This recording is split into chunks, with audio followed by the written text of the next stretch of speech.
আর পড়ালেখা চালাও তো যাইতে হইব। পড়ালেখা কইরা তোমার কি হওয়ার ইচ্ছা আছে?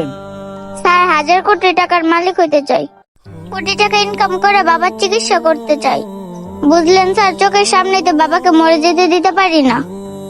আমি যদি কোটি টাকার মালিক হইতে পারতাম, তাহলে আমার আশেপাশে যত গরিব লোক আছে সবাইকে আমি ফ্রিতে চিকিৎসা করাইতাম। তোমার চিন্তা ভাবনা খুব সুন্দর, আমার কাছে অনেক ভালো লাগছে। এরকম চিন্তা ভাবনা সবারই হয় না। আমি দোয়া করি তোমার মনে আশা পূরণ হোক। পূরণ হবে হয়তো স্যার। হয়তো না, সত্যি তোমার স্বপ্নগুলো সবগুলো পূরণ হইব। হয়তো আল্লাহ একটা উসিলা দিয়া তোমার দোকানে আমারে পাঠাইছে, না হলে কেন আমি এখানে আসবো। আজকের থেকে পড়ালেখার সম্পূর্ণ টিউশনে যা খরচ আছে সম্পূর্ণ তোমার বাপের চিকিৎসা খরচ আমি বহন করবো। কিন্তু হ্যাঁ, আমাকে তোমার একটা কথা দিতে হবে।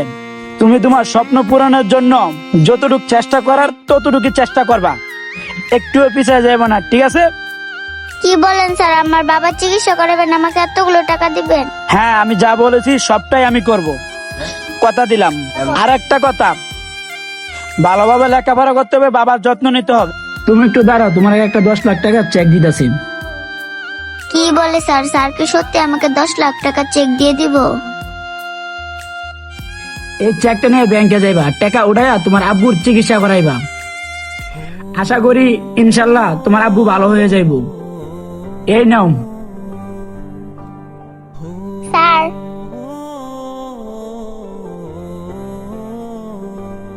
আরে থাক থাক, উঠো। তুমি ঠিক মতন পড়ালেখা করবা আর শুধু বাবার খেয়াল রাখবা।